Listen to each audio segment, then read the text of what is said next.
Precautions घ्यायच्या हे आपण चर्चा केली होती. आता आपल्याला बेसिकली प्रेशर टेस्टिंग करायचं आहे आपल्याला, बरोबर आहे.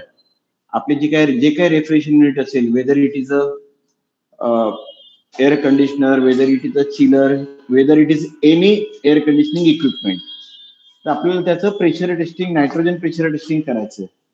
तर मुळात प्रश्न असा आहे की नायट्रोजन प्रेशर का टाकायचं मशीन मध्ये? कोण उत्तर देईल मला? नायट्रोजन प्रेशर मशीन मध्ये का टाकायचं? पण नायट्रोजनच का? नायट्रोजनच का?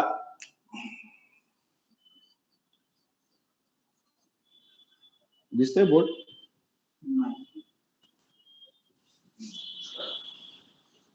त्यामध्ये नायट्रोजन मध्ये नॉन कंडेन्सेबल गॅसेस नसतात आणि नायट्रोजन टाकल्यानंतरच आपल्याला लीक चेक परफेक्ट करता येतं आणि त्याचं जे प्रेशर असतं ते स्टेबल राहतं. अजून कारण, अजून काय कारण? फ्रिऑन का नाही टाकायचं डायरेक्ट? फ्रिऑन 22 किंवा R410 का नाही टाकायचं? हा, तर त्या जो आपण रेफ्रिजरंट वापरतोय तर त्याची कॉस्ट एवढी हाय आहे की आपण तो, कारण आपल्याला माहितीये आपण नायट्रोजन टाकला तो लीक होऊन जाऊ शकतो, बरोबर आहे. तर नायट्रोजनची कॉस्ट आणि जर रेफ्रिजरंटच्या कॉस्टचा जर आपण विचार केला तर नायट्रोजन हा खूप चिपर आहे, बरोबर आहे. आणि म्हणून आपल्याला नायट्रोजन टाकायचं. बरं, आता नायट्रोजन टाकायचं तर किती टाकायचा याचं काय logic? How can we decide की किती टाकायचा? How you will decide? R12 किंवा R134 ए, दुसरा आहे R22, तिसरा आहे R404, चौथा आहे R410. अरे यार, चौथा आहे, जे काय आपण जनरल वापरतो तेवढेच आपण बोलू.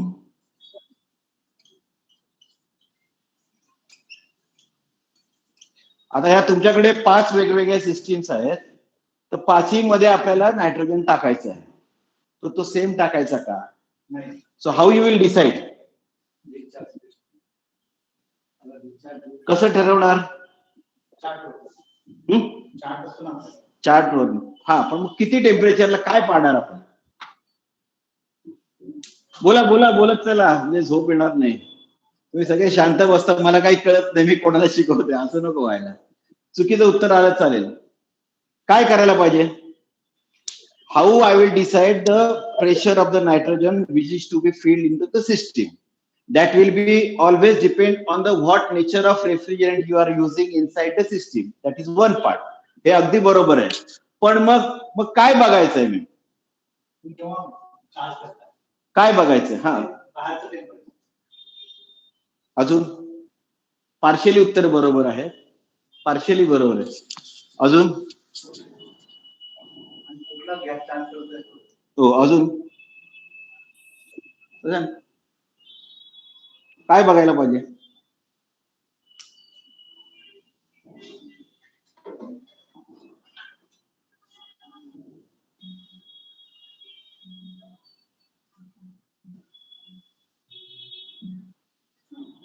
पीक एम्बियंट किती आहे? पीक पीक पीक बघायला पाहिजे. पण आपण ज्यावेळेस बघू, ज्यावेळेस टाकू तेव्हा जो पीक असेल तोच बघू ना? नाही नाही, तसं नाही. फॉर एक्झाम्पल, आता जर आहे समजा, लेट अस अश्युम की नाशिक मधलं आताचं टेम्परेचर 28 डिग्री आहे. मग 28 डिग्री टेम्परेचर असताना जर मला R22 सिस्टीमला चेक करायचंय तर मग कितीला करणार तुम्ही? हा, तो पीक पकडायचा. सेकंड पार्ट काय पकडायचं? अजून डिस्चार्ज प्रेशर किंवा कंडेन्सिंग टेम्परेचर.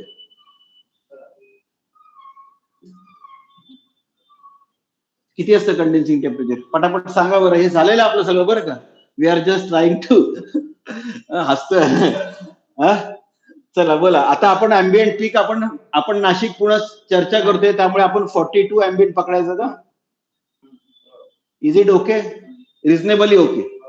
हा, आता what is the condensing temperature? Again it is when it is air cooled and when it is water cooled. So हा सोडून द्या, R12 सोडून द्या. R134A चं ambient 42 पकडलं. एअर कूल्ड असेल तर त्याचं कंडेन्सिंग टेम्परेचर काय असतं हे सगळं माहिती पाहिजे बरं का. आता काय मी परत सांगत बसणार नाही तुम्हाला, हे सगळं ऑलरेडी झालेलं आहे आणि ही सिस्टीम समजण्याचा हाच खरा मार्ग आहे बरं का. काही ऑब्झर्वेशन पण करणं अपेक्षित आहे ना. तुम्ही नुसतं थिअरिटिकल कराल तर उपयोग नाही. प्रत्यक्ष साईटवर कोणी सांगेल मला R134 वर कोण काम करतं? एनीबडी? कोणीतरी उत्तर द्या. हॅलो, कधीच पाहिले नाही का डिस्चार्ज प्रेशर R134 चं? तू रे? परत तुम्हाला सांगतो, if you are a refrigeration engineer you need to work like a MD doctor. तुम्हाला सगळं माहिती पाहिजे, कुठे टेम्परेचर काय आहे, कुठे प्रेशर काय आहे. Then only you will be able to troubleshoot the system properly. नाहीतर असं मटका मारून ट्रबल शूटिंग करायचं नाही. ते ट्रबल शूटिंग परत कस्टमर तुम्हाला बोलवणार नाही, लक्षात घ्या. So you should no. काय असतं कोणीतरी एकाने सांगा रे. बरं ठीक आहे, 134 चं नाही माहिती, मी सांगतो नंतर. R22 चं काय असतं हे तर पाहिलं असेल. अरे R22 चं बरं ठीक आहे, डिस्चार्ज प्रेशर तर सांगा, आपण त्यावर उलटा काढू. हॅलो, हा बोला. R22 चं डिस्चार्ज प्रेशर 180. कोण बोलतोय? कापसे. कुठे पाहिलं 180?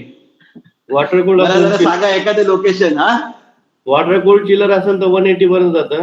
एअर कूल्ड वॉटर कूल्ड असेल तर ओके ठीक आहे, इथपर्यंत ओके. एअर कूल्ड असेल तर? एअर कूलर असेल तर 240 पर्यंत जातं ते. हा, मग आता मी विचारलेला प्रश्न आहे की त्याचं कंडेन्सिंग टेम्परेचर किती आहे हे तुम्ही प्रेशर सांगताय, बरोबर आहे ना? I am asking about what is the temperature. 75 पर्यंत जातात डिग्री सेंटीग्रेड मध्ये. कुठे? एअर कूल्डला? नाही रे राजा, नाही. बरोबर बघा, बुक नाही का आपल्याकडे? बुक नाही. 75 डिग्री सेंटीग्रेड म्हणताय ना तुम्ही? हो सर. हॅलो, हो सर. नाही ना बाई, नाही. तुमच्याकडे बुक आहे का? समोर आहे का? अनफॉर्च्युनेटली आज आमचे ते अस्टेकर सर आले नाही, त्यांच्या बॅगेत बुक असतं ते, हे नाही. It should not be more than 50 degrees centigrade when it is a air cooled, and it should not be more than 40 degrees centigrade when it is a water cooled. So far as R22 is concerned, हे मी ठोकताळेपणे सांगू शकतो, कारण आम्ही ज्या mostly we R using R22. प्रश्न राहिला air cooled 134A चा. 134A च्या जर प्रेशर टेम्परेचर चार्टवर तुम्ही गेले, नेटवर टाक ना, नेटवर कळेल की लगेच. Pressure temperature chart of 134A टाका, त्यामध्ये तो दाखवेल की 50 डिग्री सेंटीग्रेडला तुम्हाला प्रेशर किती पाहिजे 134 मध्ये.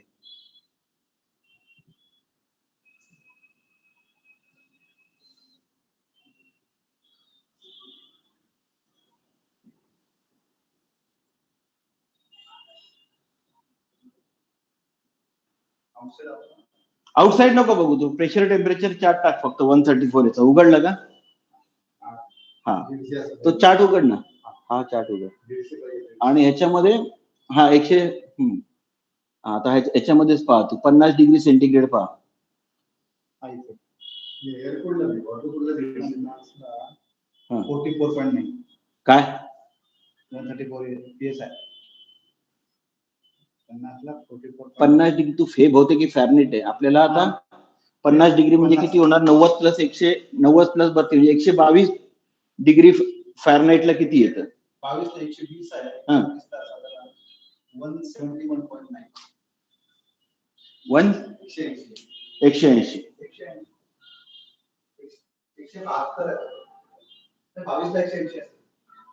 180 PSI जी येते, बरोबर आहे. मग ओके, आता नेक्स्ट R22 मध्ये आपण पाहिलं की 50 डिग्री सेंटीग्रेडला 200 नाही, आता R22 पार आहे एवढं 240 एवढं कमी नाही. 50 ला हा 50 डिग्री सेंटीग्रेड किंवा 120 डिग्री फॅरनहाईटला 260. ओके 40 डिग्रीला 210 22 मध्ये 104 हम्म 22 ला ना हम्म साधारण 196 200 बघा. हा 200 ठीक आहे. आता 404 मध्ये पहा बरं 50 डिग्री सेंटीग्रेडला किती येईल ना. 404 टेबल टाक ना.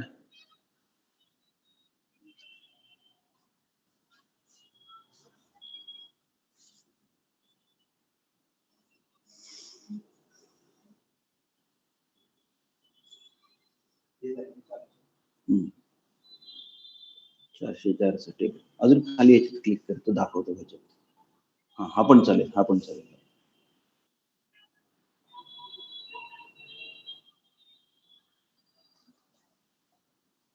किती ना 120 डिग्री फॅरनहाईट.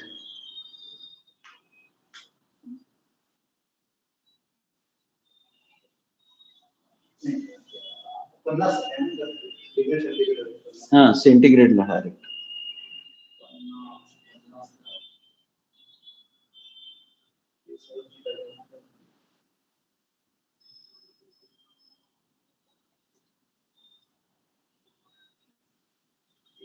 अजून दुसरं कोणी शोधून ठेवा बरं 407 रेफ्रिजरेंटला 320 407 रेफ्रिजरेंटला 407 ला 50 ला किती आहे प्रेशर हे शोधून ठेवा बरं कोणी दुसऱ्याने. 410 चेक कर.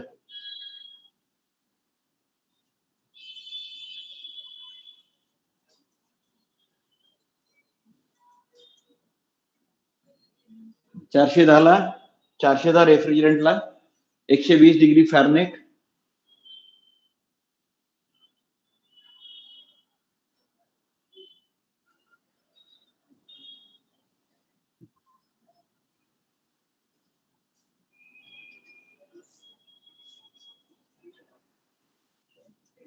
चारशे 430 407 पाहिजे ना. 407 ला पण पाहिजे.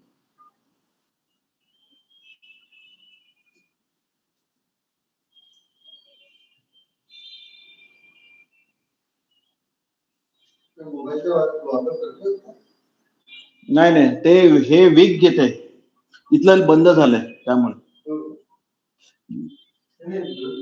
डेटाच लागत नाही म्हणजे जनरल लागत नाही. तर 404 काय आहे टीम होत समज नाही. काय झालं? हॅलो 407 मध्ये काय बघायचं लिक्विड का वेपर? वेपर 120 डिग्री फॅरनहाईट मध्ये 120 आणि सेंटीग्रेड मध्ये असेल तर 50. त्याचं प्रेशर किती येईल?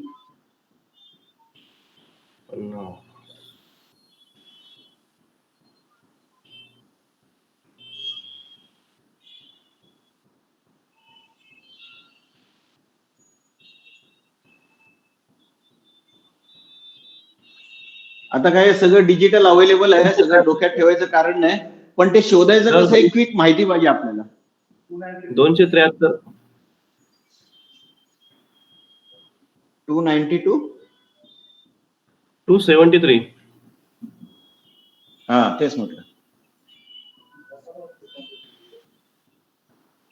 हे तुमच्या लक्षात आलं का आपण काय केलंय ते? आपल्याला पहिल्यांदा ठरवायला लागेल जेव्हा आपल्याला नायट्रोजन टाकायचं तेव्हा पहिल्यांदा तुम्ही रेफ्रिजरंट कोणता वापरणार आहे त्या सिस्टीम मध्ये. ओके त्याचं अँबियंट टेम्परेचर आपण 42 ला किती येईल प्रेशर ते चेक करायचंय. आणि त्याचं जेव्हा कंडेन्सिंग टेम्परेचर येतं, आता हे कंडेन्सिंग टेम्परेचर जे काय मी तुम्हाला सांगतोय that is a theoretical one. Again keep in mind it is theoretical one. It is assuming that की your ambient temperature is 35 degree centigrade. तुम्ही जर कोणत्याही कंपनीचा कॅटलॉग पाहाल तर ते जे काही टेम्परेचर असतं 1 टन जे काही कॅपॅसिटी आहे it is always at 35 degree centigrade ambient. मग जेव्हा आपण हे 40 डिग्री अँबियंटला जाईल तेव्हा हे condensing temperature can go as high as 55 degree centigrade also. त्यावेळेला पुन्हा हे प्रेशर तुमचं वाढणार आहे. लक्षात येत आहे का तुमच्या? तर तुम्हाला थिओरिटिकली काय करायचं आहे, जे काय टेम्परेचर आहे 55 डिग्री सेंटीग्रेड टेम्परेचरला तुमचं PSIG किती येते त्या गॅसचं ते शोधायचं आणि साधारण त्याच्यावर 10% जास्त should be the nitrogen to be field inside the system. हे लक्षात घ्या. हे 260 होतं समजा. R22 वर आपण सध्या बोलू कारण तुम्ही जनरली वापरतो. R22 वर जर तुम्हाला चेक करायचं तर R22 55 डिग्रीला किती येतं, इट शुड बी 300. सो 300 वर म्हणजे हे 300 PSIG येतं लेटेस्ट इश्यू. तुम्ही एक्झॅक्ट काढून घ्या याच्यातून. त्याच्यावर 10% म्हणजे 330 PSIG हे नायट्रोजन प्रेशर असलं पाहिजे. एअर कूल्ड सिस्टीम असेल आणि R22 गॅस भरणार असाल तर. जर तुम्ही 134 भरणार असाल तर आपण ऑलरेडी पाहिलं 180 PSIG आहे. 180 PSIG वर जर 10% केलं तर 198 होईल. म्हणजे 200 PSIG शुड बी ओके. म्हणजे काय होतंय, आपण याच्यात काय करतोय, ह्या स्टडी केल्यामुळे एक तर तुमची नायट्रोजनची क्वांटिटी कमी होणार आहे. हे लक्षात घ्या. तुमची कुठेतरी कॉस्ट सेव्हिंग पण होणार आहे आणि अननेसेसरी सिस्टीम मध्ये जर मी ह्या 200 जिथे भरायचंय तिथे 300 भरलं तर काय होईल, त्या ट्यूबला बलून इफेक्ट येऊन जाईल. आपण जेव्हा प्रेशर भरतो ना, तुम्ही जर मायक्रोस्कोप साली पाहिलं तर ही ट्यूब ना एक फुग्यासारखी फुगते, खूप मायक्रोस्कोपिक याच्यामध्ये केलं तर. ओके, तो हा इफेक्ट कमी होईल. म्हणजे ट्यूबचं लाईफ पण वाढतं एक प्रकारे. आणि 200 पाहिजे तर 200 भरा ना, जिथे 200 पाहिजे तिथे 300 भरून काय उपयोग आहे. ओके. आणि जेव्हा स्पेशली 410 वर जर तुम्ही चेक कराल, ऑलरेडी तो इथे 430 आहे 50 ला. तो जर 55 डिग्रीला गेला तो हा 460 होऊन जाणार आहे. त्यामुळे R410च्या सिस्टीमवर जर तुम्ही काम करत असाल तर तुम्हाला कमीत कमी 600 PSIG किंवा 575 PSIG ला नायट्रोजन टेस्टिंग करायला पाहिजे. हे लक्षात घ्या. मग आता again there is another question. R134च्या सिस्टीमवर जी तुमची वॉल थिकनेस आहे ट्यूबची, त्या ट्यूब थिकनेस इथे चालणार नाही. म्हणून तुम्ही पाहिलं असेल R410 वर बरेच सारे प्रिकॉशन्स पण लिहिलेले असतात. आणि ह्या ज्या ट्यूब वापरतो त्या actually speaking there are 3 types of copper tubes available in the market. आपण ज्या रेफ्रिजरेशन वापरतोय those are all L type. You have to use medium type मध्ये येतात आणि एक हाय टाइप मध्ये येतात. हाय टाइप अगदीच खूप एकदम याच्या प्रेशरला वापरले जातात, पण मीडियम टाइपची ट्यूब वापरणं अपेक्षित असतं. अगेन 410चं जे काय कंडेन्सर कॉईल किंवा इव्हॅपोरेटर कॉईल असतात, या तुम्ही जे काय ब्रेझिंग केलं जातं किंवा ती जी कॉईल चेक केली जाते मॅन्युफॅक्चरिंग एंडला, it is again tested at 700 PSI. I am talking about evaporator coil and condenser coil. कारण आपल्याकडे काय अशी सिस्टीम अजून नाही, अशी काही वॉल नसतात की इव्हॅपोरेटरला वेगळं प्रेशर. ऍक्च्युली असं असायला पाहिजे, Wien it is a big chiller you should test the chiller at particular pressure and condenser at particular pressure. जर फॉरेनच्या सिस्टीम पाहिल्या काही स्क्रू चिलर येतात तर त्यामध्ये तुम्हाला चिलरवर पण सेफ्टी वॉल सापडतो. You might have observed it. चिलरवर सेफ्टी वॉल असतो, म्हणजे चिलरचं एक ठराविक प्रेशर असतं आणि मग ज्या चिलरवर सेफ्टी वॉल आहे त्या चिलरला तुम्ही एकत्र प्रेशर टाकू शकणार नाही. कारण काय होईल, मग तो सेफ्टी ऑपरेट होईल. मग तुम्हाला तिथे मध्ये आयसोलेटिंग वॉल असतो, तो बंद करायचा, चिलरचं वेगळं प्रेशर टेस्टिंग करायचं आणि कंडेन्सरचं वेगळं प्रेशर टेस्टिंग. तर हे लक्षात आलं काय लॉजिक आहे ते. ओके, समजलंय सगळ्यांना? काही डाऊट आहे? हॅलो कापसे, इतक्यात हॅलो, समजलं का काय हे लॉजिक आहे, किती प्रेशर टाकायचं ते? बरं सांगा ना, इतक्यात काय सांगितलं तुम्हाला ते? मी असं म्हणतो आहे, नायट्रोजन प्रेशर किती टाकायचं सिस्टीम मध्ये हे ठरवण्यासाठी पहिल्यांदा तुम्हाला त्या सिस्टीमचा रेफ्रिजरंट सिलेक्ट करायचा आहे. ओके. एखादा स्प्लिट एसी कंपनीकडून डायरेक्ट आला असेल तर प्रश्न मिटला, पण तुम्हाला as a refrigeration engineer you should know what is the peak ambient of that area. त्या पीक वर एक प्रेशर एक चेक करून घ्यायचं.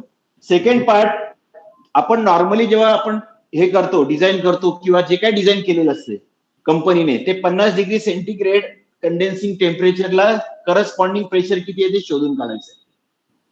Okay. That is one part.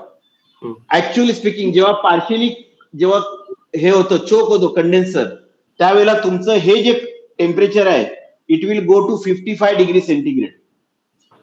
मग तुम्हाला काय करायचं, 55 डिग्री सेंटीग्रेडला त्या रिस्पेक्टिव्ह गॅसचं प्रेशर किती आहे हे शोधायचं. साधारण 10% to 15%, हे पर्सनल याच्यावर आहे, 10 ते 15% ऍड करून तुम्ही त्याप्रमाणे प्रेशर त्या सिस्टीम मध्ये भरायचं. कारण उगाच सिस्टीम मध्ये प्रेशर बदलत त्या सिस्टीमला बलून इफेक्ट येऊन जातो ऑपरेटिव्हला. सेकंड, मी असं म्हटलं की 410 आताचा जो काय आपले अवेलेबल रेफ्रिजरेंट आहे, त्यामध्ये 410चं प्रेशर हे सगळ्यात जास्त आहे. ऍक्च्युअली CO2चं प्रेशर सगळ्यात जास्त आहे, पण CO2 सिस्टीम आपल्याकडे इंडियात अजून आलेलं नाहीये. CO2 using CO2 as a refrigerant system आपल्याकडे इंडियात आलेलं नाही. आपल्याकडे साधारण याच्यामध्ये आपण काम करतो आता तरी. ओके,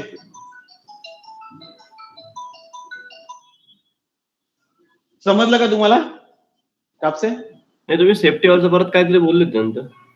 हा, मी असं नंतर असं म्हटलं की ज्या फॉरेन मधल्या किंवा इम्पोर्टेड जे काही चिलर्स येतात, त्यामध्ये तुम्हाला चिलरवर पण सेफ्टी वॉल असतो. ओके, पाहिलंय का? हा, त्या केसमध्ये काय करायचं असतं, आयसोलेटिंग वॉल असतो, कंडेन्सर टू इव्हॉपरेटर आणि अगेन इव्हॉपरेटर टू कॉम्प्रेसर. हे दोन्ही वॉल बंद करायचे आणि मग चिलर साईडला लीक टेस्टिंग करायचं. असं एकत्र भरू शकणार नाही. आपण नॉर्मली आपण काय करतो, स्प्लिट एसी सिस्टीम आहे किंवा छोटी पॅकेज एसी आहे 10 टन, पण आपण काय करतो, धरतो आणि पूर्ण सिस्टीम मध्ये प्रेशर टाकतो. बरोबर ना? हा, तर ते मोठ्या चिलर सिस्टीम मध्ये हे आयसोलेटिंग वॉल असतं, ते बंद करून मग प्रेशर टाकायचं. मला आठवतं आम्ही यॉर्कचे चिलर करायचो. यॉर्क काय होतं, सुरुवातीला इम्पोर्ट करायची चिलर चायनामधून किंवा USA मधून. तर त्यांचे सिस्टीम आल्या इंडियात, ज्या साईटवर येतील तर तिथे साईटवर लीक टेस्टिंग करावं लागायचं, ट्रान्झिट मध्ये कुठे लीक झालं नाही. तर त्यामध्ये दोन्ही आयसोलेटिंग वॉल होते. तर मग आम्ही इव्हॉपरेटरला वेगळं प्रेशर द्यायचो, कारण इव्हॉपरेटरचं प्रेशर हार्डली 75 PSIG असायचं. R134 वर बोलतोय मी. वर्किंग प्रेशर त्यांचं 28 ते 32 असायचं सक्शन प्रेशर, आणि त्याचं लीक टेस्टिंग करायचं तर 75 असायचं. आणि त्यांचा जो सेफ्टी वॉल असायचा, it will operate at 90 PSIG only, चिलरवरचा. तर त्यामुळे त्यात जास्त प्रेशर टाकलं, बऱ्याचदा काय होतं, हे जे सेफ्टी वॉल असतं हेनरीचे वगैरे जे काही इम्पोर्टेड आहेत दॅट इज ओके, बट आपले इंडियन वॉल जे आहेत ते एकदा ऑपरेट झाले की पुन्हा रिसेट होत नाही. It will have a bubble kind of leak over there. बरोबर ना? आणि सेफ्टी वॉलला छेडणं हे अलाउड नसतं, कारण वी डोंट नो ना एका टन मध्ये किती PSIG कम किंवा जास्त. त्यामुळे सेफ्टी वॉलला छेडणं पण आपण म्हणजे अवॉइड करतो. तर ते याप्रमाणे तुम्हाला प्रेशर टेस्टिंग करायचं असतं. ठीक आहे, ब्रासोमॅटिक सगळ्यांना? ब्रासोमॅटिक I can say because I am also using Brasomatic, but again it is 98% reliable, not 100%. पण जनरली वॉल जे असतात एकदा ओपन जर झाले तर परत ते रिसेट होतात नाही ऑटोमॅटिकली? होतात. हेनरीचे होतात. हेनरीचा जो 3/8चा सेफ्टी वॉल आहे, it will cost you around 2500 plus. Okay, वेरेस ब्रासोमॅटिकचा जो आपण वापरतो तो 1100 रुपयाला वॉल मिळतो. म्हणजे एवढा कॉस्ट मध्ये फरक आहे. तर हेनरीचा जर ओपन झाला तर इट विल गेट रिसेट, पूर्ण 100% रिसेट होतो, म्हणजे लीक प्रूफ होतो. पण हा होत नाही. ठीक आहे, ओके, थँक्यू सर. तर नायट्रोजन टाकायचं ठरलं तर नायट्रोजन व्यतिरिक्त कोणते अजून गॅस टाकू शकतो? आपल्याला असा गॅस टाकायचा आहे जो कंब्युशनला किंवा ज्वलनाला मदत करणार नाही. ओके, तर त्यामुळे तुम्हाला यात कार्बन डायऑक्साईड पण वापरता येईल, नायट्रोजन पण वापरता येईल, आणि पण या सगळ्यामध्ये ऑक्सिजन वापरता येत नाही. लक्षात ठेवा, बऱ्याचदा आपले जे काय सहकारी असतात साईटवरचे मेकॅनिक्स, अभी क्या नायट्रोजन खतम होया, मग तो आणायचं कंटाळा, तर त्यामुळे नाही, ऑक्सिजन टाकत नाही, ऑक्सिजन टाकतात, पण ऑक्सिजन सिस्टीम मध्ये टाकणं अजिबात नॉट रिकमेंडेड. त्याचं कारण आहे, तुम्हाला माहिती असेल साधारण आपले जे व्हॉट्सअप ग्रुप असतात ना, त्यावर कधी कधी आपला इश्रेचा असेल म्हणा किंवा कोणते एसी मेकॅनिकच्या ग्रुपवर आलेलं आहे. साधारण 3.5 वर्षापूर्वीची गोष्ट आहे. 100 टनाचा ब्लूस्टारचा चिलर, ब्लूस्टारचा इंजिनियर काम करत होता आणि त्याने त्या सिस्टीम मध्ये ऑक्सिजन भरला होता आणि ती सिस्टीम बस झाली. त्याचं कारण काय होतं की हा जो ऑक्सिजन असतो हा त्या लुब्रिकेटिंग ऑइलशी हे करतो, म्हणजे त्याची रिॲक्शन होते आणि it will build the pressure inside the system, जे तुम्हाला बाहेरून कळणार नाही. तुम्ही बाहेरून भरला ठीक आहे 250 PSI ची, पण जर त्याची रिॲक्शन झाली तर it can go up to 550-600 and हा ऑलरेडी ब्लास्ट झालेला आहे. तुम्ही जर चेक कराल ना ह्याच्यामध्ये नेटवर चेक कराल तर you will find it out. आता कोणी केलं, काय केलं, जाणून बुजून केलं वगैरे, दॅट इज समथिंग डिफरंट. पण हे होतं, त्यामुळे ऑक्सिजन कधीही सिस्टीम मध्ये भरणं रिकमेंडेड नाहीये, कधीच भरायचं नाही, हे लक्षात ठेवा. आणि प्रत्येक सिलेंडरवर नायट्रोजन, ऑक्सिजन हे सगळं लिहिलेलं असतं, so you can make it out. काय तर हे लक्षात घ्या, त्यामध्ये भरणं अपेक्षित नाहीये कोणताही. सेकंड पार्ट तुम्ही पाहिलं असेल की आपण जेव्हा प्रेशर भरतो नायट्रोजनच्या सिस्टीम मध्ये, तुम्हाला always you should have 2 stage regulator. Okay, त्यामध्ये तुम्ही पाहिलं असेल एका गेजवर तुम्हाला सिलेंडरचं प्रेशर दाखवतं, नंतर तिथे असं डायफ्रामवर आपण ते एक अशी की आहे, तर ती आपण जर अशी दाबली तर तुम्हाला जे सिस्टीम मध्ये जाणारं प्रेशर आहे ते वाढतं. माहितीये ना सगळ्यांना 2 स्टेज रेग्युलेटर पाहिलं असेल ना? हो सर. हॅलो, हा. आणि तो सेफ्टी असतो, पण तो रेग्युलेटर सांभाळून ठेवायचा, कारण तो रेग्युलेटर चालतो की नाही हे पहिल्यांदा तुम्हाला माहिती पाहिजे. तो स्टकअप झाला असेल तर प्रॉब्लेम होईल. ओके, तर त्या एका रेग्युलेटर मध्ये काय करायचं असतं, पहिल्यांदा समजा सिलेंडर ओपन केला की तो लेफ्ट साइडच्या गेजवर तुम्हाला सिलेंडरचं प्रेशर दाखवेल आणि राईट साइडच्या ह्याच्यावर तुम्ही जसं तो डायफ्रामवर तो टाईट कराल, ती की जशी टाईट कराल तसं तुमचं. आता प्रश्न असा आहे की भरलेला नायट्रोजन सिलेंडरचं प्रेशर किती असतं? Have anybody check? जो नायट्रोजन सिलेंडर फॅक्टरीतून भरून येतो त्याचं प्रेशर किती असतं? हे मी सगळं का सांगतोय माहितीये का? कारण हे सगळं आम्ही काय म्हणतात एरर, ट्रायल अँड एरर करून बसलेलं. आम्ही बऱ्याचदा कसं होतं, आता मी जरी तुम्हाला म्हटलं 2 स्टेज रेग्युलेटर वापरा, एखाद्या छोट्या वर्कशॉपमध्ये 2 स्टेज रेग्युलेटर तुमच्याकडे असेल याची गॅरंटी वॉरंटी नाहीये. पण मग काय होईल, मग नाही मी रेग्युलेटर वापरलं तर काय होऊ शकतं, ह्यासाठी मी तुम्हाला एक प्रेशर विचारत. 120 kg. सोडा महाराष्ट्र आम्हाला इतका अनुभव आहे की आम्ही हातानेच रेग्युलेट करतो नायट्रोजन प्रेशर. हा हा, तेच ते विदाऊट तेच सांगतोय मी. हा, नायट्रोजन वापरत नाही regulator. Basically aware they are not aware cylinder pressure किती आहे ते, म्हणून मी तुमच्या आयुष्यात कधी करणार नाही त्याच्यासाठी. हा, किती असतं प्रेशर? Anybody check? 120 kg. सिलेंडरचं प्रेशर 150 kg असतं, असायला पाहिजे. सी, ह्या 2 गोष्टी तुम्हाला का माहिती पाहिजे? एक तर तुम्हाला फॅक्टरीतून सिलेंडर येतं ना, तर ते बरोबर त्यांनी फील केले की नाही. नाशिकमध्ये आपल्या 150 ते 160 kg per centimetre square. So how will convert it to PSIG? किती होईल? काय कन्व्हर्शन आहे का लक्षात?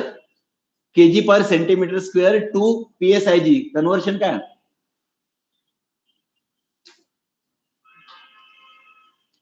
कर 1500 मल्टीप्लाइड बाय 14.22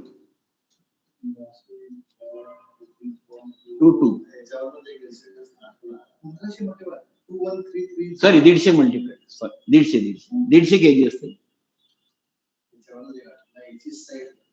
2133 नायट्रोजन चार्ज सोडून गेला. दुसऱ्या दिवशी डिस्कनेक्ट नाही केलं ठाप, आणि दुसऱ्या दिवशी त्या माणसाने बाप. तर किती आलं हे? 2133 PSIG त्या नायट्रोजन मध्ये प्रेशर आहे. मला सिस्टीम मध्ये त्याच्या फक्त 10% भरायचंय किंवा 300 PSIG. जर मी विदाऊट रेग्युलेटर जर भरण्याचा प्रयत्न केला तर ते तुमच्या डोळ्याचं पातळ लावतंय ना लावतंय तोपर्यंत ती सिस्टीम ब्लास्ट होते, बरं का? काही खूप खूप जुनी लोक आहेत आमच्या नाशिकमध्ये, पण अजून काही मेकॅनिक आहेत की ज्यांचा खूप कॉन्फिडन्स आहे की हम बिना रेग्युलेटर के प्रेशर भरते आहे पण शेवटी कृपया हे करू नका, कारण माझ्या हातून पण ही एकदा चूक झालेली आहे. We were making assembled split AC that time. तो असंच आम्ही रात्रीचं काम करत होतो, रात्री 11 वाजता urgent AC machine pressure testing करायचंय, कुठे ते रेग्युलेटर लावत बसता, म्हणून आम्ही काय केलं, डायरेक्ट नायट्रोजन अडॅप्टरवरून डायरेक्ट प्रेशर भरलं. कुठेतरी बोलण्यात इकडे तिकडे झालं आणि तिथे तो हेडर होता, 5.8चा हेडर, तो असा सूर्य चाकू सारखा उडाला आणि त्या दारावर उडाला. तो जर आमच्या कोणाच्या मध्ये गेला असता ना, तर जागेवर मुर्दा पडला असता, जागेवर, नो डाऊट अबाउट. तेव्हापासून कानाला खडा. प्रेशर म्हणजे रेग्युलेटर असल्याशिवाय आपण नायट्रोजन सिस्टीम मध्ये प्रेशर टाकायचं नाही. लक्षात येते का तुमच्या सगळ्यांच्या? तर हे नायट्रोजन प्रेशर किती टाकायचं, कसं टाकायचं आणि काय करायचं हे लक्षात ठेवा. सेकंड पार्ट, जेव्हा नायट्रोजन सिस्टीम मध्ये प्रेशर हे सिस्टीम मध्ये टाकलेलं आहे, तेव्हा कमीत कमी तुमच्या 2 ठिकाणी लॉक असायला पाहिजे. काय लॉक असायला पाहिजे? एक तर तुम्ही फ्युजेस काढायला पाहिजे त्या सिस्टीमचे, कारण सरांनी आताच सांगितलं, एका साईटवर यांच्याच कंपनीमध्ये एक अशी घटना घडली की एक जण रात्री नायट्रोजन प्रेशर भरून गेला आणि दुसऱ्या दिवशी त्या तिसऱ्या माणसाला माहिती नसेल, तिसऱ्या माणसाने येऊन ते मशीन ऑन केलं, काय होईल सांगा बरं? नायट्रोजन कंडेन्सेबल आहे का? नाही, ब्लास्ट होईल ना त्या सिस्टीम मध्ये. तर ह्या गोष्टी पाळणं. सेकंड सगळ्यात महत्वाची गोष्ट, ह्या जे काय आपण चार्जिंग लाईन वापरतो ना, ह्या चार्जिंग लाईन चांगल्या क्वालिटीच्या असायला पाहिजे, नाही तर ह्या चार्जिंग लाईनने नायट्रोजन प्रेशर टाकायचं नाही. If it is not of good quality, तर तुमच्या ह्या 400 प्रेशरला सुद्धा ही चार्जिंग लाईन फुटू शकते आणि एखाद्याचा डोळा जाऊ शकतो. जरी त्या चार्जिंग लाईनवर लिहिलंय ना बस्टिंग प्रेशर 2100 PSIG वगैरे, पण जर त्या चार्जिंग लाईन चांगल्या क्वालिटीच्या नसतील, चायनीज असतील किंवा काय असतील, तर त्या नो गॅरंटी की त्या 500 PSIG ला पण फुटून जातील. त्यामुळे आपण शक्य असेल ना, तर क्वार्टरची लाईन वापरणं आणि फ्लेअर नट वापरणं, this is a good way of doing the nitrogen testing. कॉपरची लाईन वापर, क्वार्टरची लाईन वापर. ठीक आहे. आता पुढचा भाग आहे प्रेशर टेस्टिंग नायट्रोजनने का करायचं यावर आपण चर्चा केली.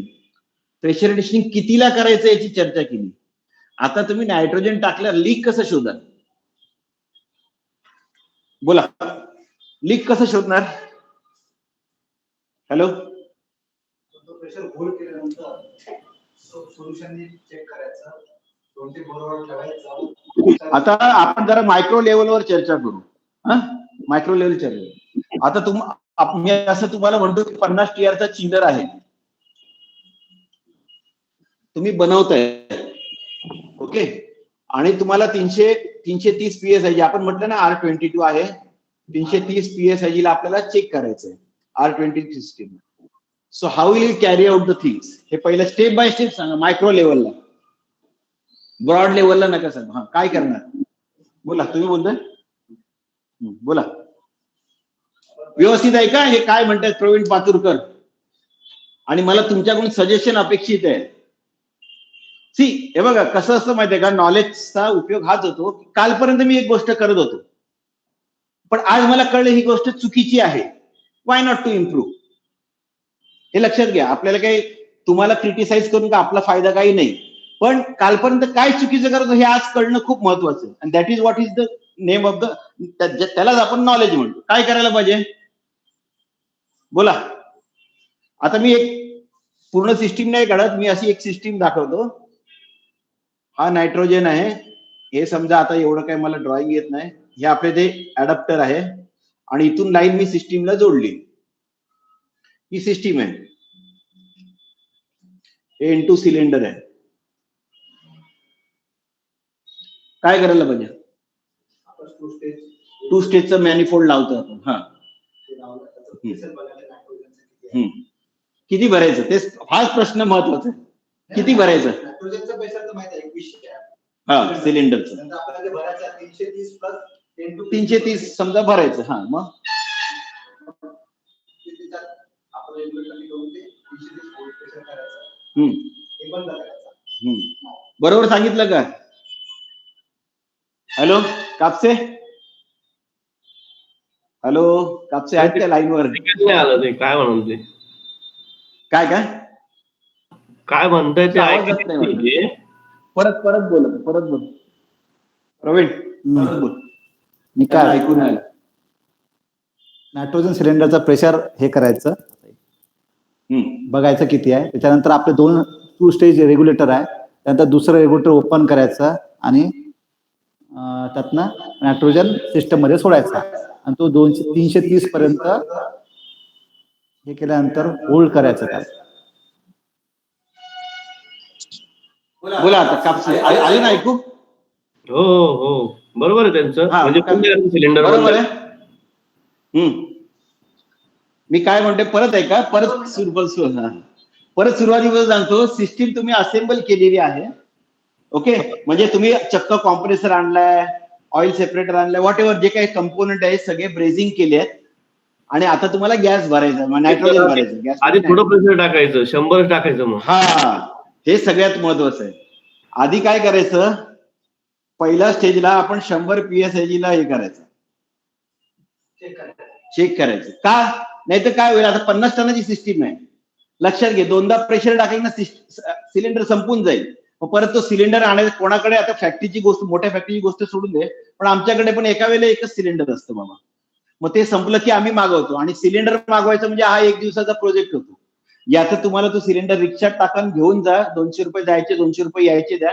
सिलेंडरची कॉस्ट फक्त 250 रुपये. किंवा मग त्यांची गाडी यायची वाट बघायची म्हटल्यावर मग 1 दिवस हे होतं आपलं, मध्ये प्रॉब्लेम होतो. त्यामुळे 100 PSIG टाकायचं. आता लीक कुठे बघायचं हे पण महत्वाचं आहे ना. कुठे बघायला पाहिजे लीक? पहिल्यांदा लीक जो तुम्ही पाहाल तर तुमच्या ब्रेझिंग जॉईंटवर पाहायला पाहिजे, तुम्ही मारलेल्या. प्रायोरिटी. सेकंड लीक कुठे बघायला पाहिजे तर तुमच्या कॉइलच्या जॉईंटवर बघायला पाहिजे. जरी कॉइल मॅन्युफॅक्चररने तुम्हाला दिली पण कॉइलला ट्रान्सपोर्टमध्ये डॅमेज व्हायला शक्यता आहे.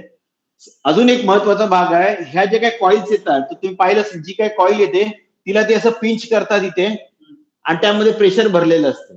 तर पहिल्यांदा ही जेव्हा कॉइल उघडता तुम्ही तर तेव्हा प्रेशर आहे की नाही ऍसर्टन करायचं, खात्री करायची. जर ते त्यात प्रेशर असेल तर इथे होण्याची शक्यता कमी असतात. पण त्याच्या पुढे जाऊन सांगतो, जर इथे जर कमी प्रेशर मिळालं, साधारण त्यांनी 200 प्रेशर भरणं अपेक्षित असतं. तेवढं जर प्रेशर नाही मिळालं तरी इथे लीक असण्याचे चान्सेस असतात.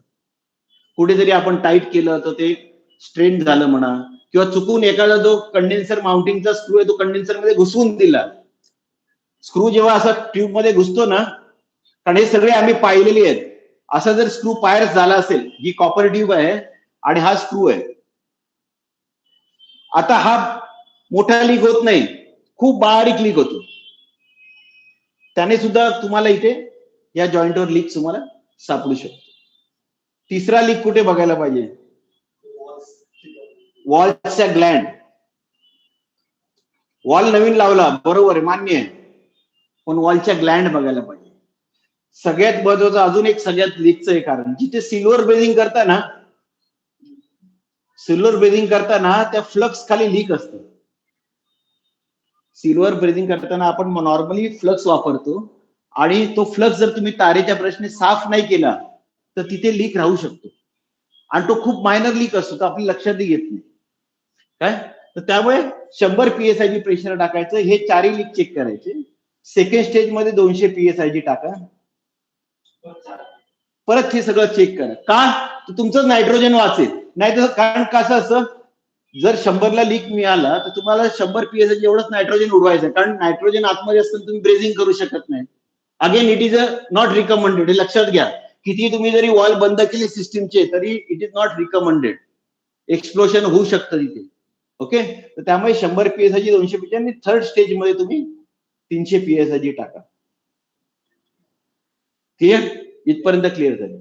आता प्रेशर टाकल्यावर किती वेळाने प्रेशर होल्ड करायचं हे पण महत्वाचं आहे. आता हा प्रेशर तुम्ही कुठून टाकताय? This is low side high side माहिती आहे ना सिस्टीमची, का विसरले? माहिती आहे ना? लो साइड मधून तुम्ही प्रेशर टाकलं, इथे एक्सपान्शन वॉल आहे आणि हा समजा कॉम्प्रेसर आहे, रेसिप आहे, तो पण काय म्हणतोय लक्षात घे. तर हे प्रेशर इकडे इक्विलाइज व्हायला पुन्हा तुम्हाला कमीत कमी 6 ते 10 मिनिटं लागतात. तर त्यामुळे प्रेशर टाकल्यावर लगेच होल्ड करायचं नाही. प्रेशर टाकल्यावर 10 मिनिटांनी प्रेशर सगळं इक्विलाइज होऊ जाईल. कारण हे जे प्रेशर आहे इथून इकडे ब्लीड व्हायला रिव्हर्स साईडला किंवा त्या ह्याच्यातून पास व्हायला त्याचं सगळ्यात सोपा आयडिया या बाजूला गेज लावायचा हाय साईडला. सोपी आयडिया. आणि दोन्हीचं प्रेशर सेम झालं पाहिजे आणि हे प्रेशर होल्ड राहिलं पाहिजे. आता हे प्रेशर जे होल्ड राहतं किती वेळ ठेवायचं? का का अजून काय कारण?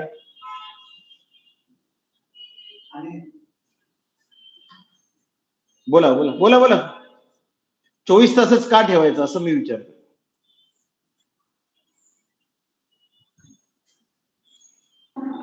कापसे असेल तर काहीतरी 10 PSI किंवा 15 PSI तरी ड्रॉप होतच 24 तासामध्ये. बघा तुम्ही काय म्हणताय, 10 PSI ची ड्रॉप होण्यासाठी आपण ठेवतो.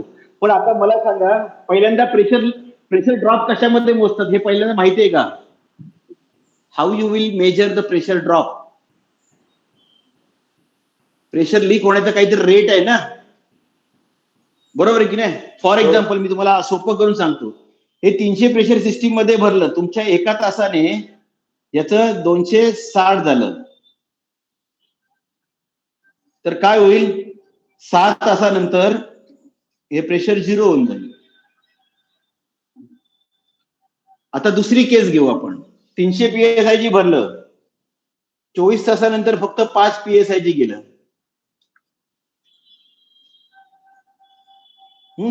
आता हे 5 PSI जी तुम्ही रीड करू शकत नाही ना. रीड करू शकता का गेजवर? तुमच्या अॅनालॉग गेजवर तुम्ही 5 PSI जी प्रॉपरली रीड करू शकत नाही. मग काय करायला पाहिजे? कापसे काय सांगितलं आलं लक्षात का? रीड नाही करू शकत ना तुम्ही. 5 नाही, चला अजून घेऊ. चला तुम्ही म्हणाल नाही नाही सर आम्ही 150चा गेज वापरतो, 5चा आम्हाला लक्षात येतं. 3 PSI जी ड्रॉप आहे.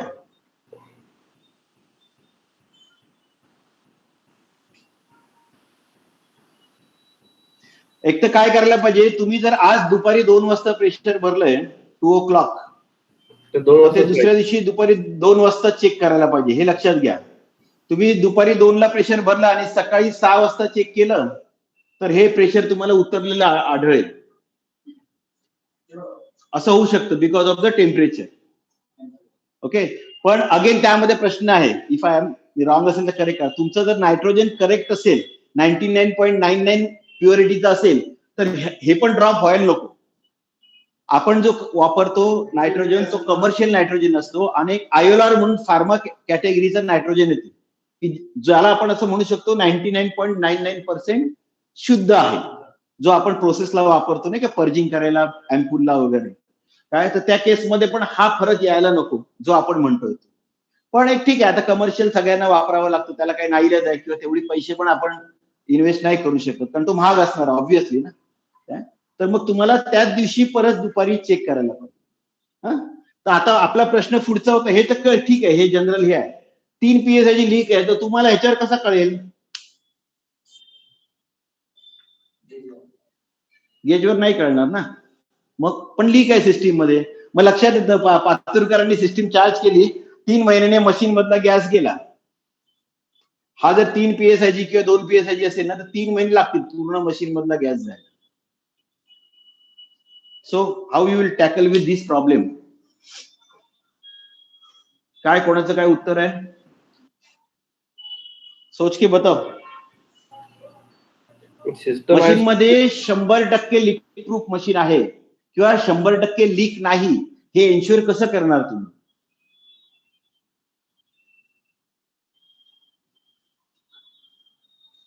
मशीन 100% लीक प्रूफ असायला पाहिजे, मान्य ना? आपल्या खिशालाही परवडेल आणि कस्टमरला पण परवडेल. काय करणार? काय करायला पाहिजे? आपण लीक टेस्ट कशाने करतोय? लीक टेस्ट लिक्विड सोपने करतोय ना. अगेन लिक्विड सोपने लीक टेस्ट करताना त्या जॉईंट वर फेस लावायचा नाहीये. त्या जॉईंट वर लिक्विड लावायचं, लिक्विड आणि पाण्याचं मिश्रण लावायचं. जर जॉईंटला लीक असेल तर तिथे फेस तयार होईल. बरेच लोक काय करतात, धरतात फेस आणि त्यावर लावतात आणि शोधतोय. काय करतोय रे, लीक टेस्ट शोधतोय. आता एवढे जर बबल त्या फेस मध्ये असतील तर तुम्हाला लीक कसं काय लक्षात येईल?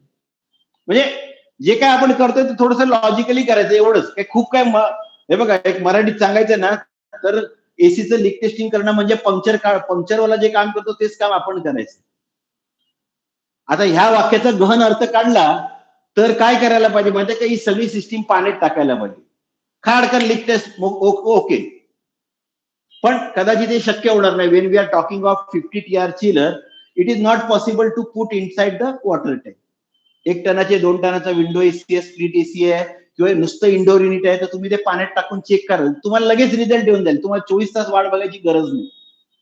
बरोबर बोलतोय ना मी? लीक असेल तर तुम्हाला किती बारीक लीक असेल तुम्हाला तो त्या ह्याच्यात दिसणार आहे. मग काय करायला पाहिजे? मग आता तुम्हाला याच्यामध्ये अजून त्या पुढचा हॅलोजन लीक डिटेक्टर नावाचा प्रकार असतो. जर्मन कंपनी कोणती आहे बरं, सांगतो तुम्हाला.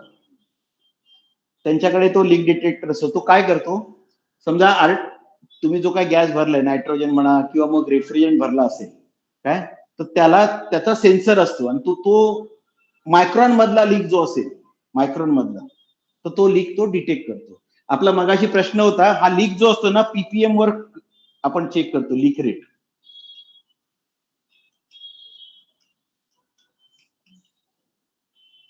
तो जो गेज आहे, it will sense you up to 500 ppm.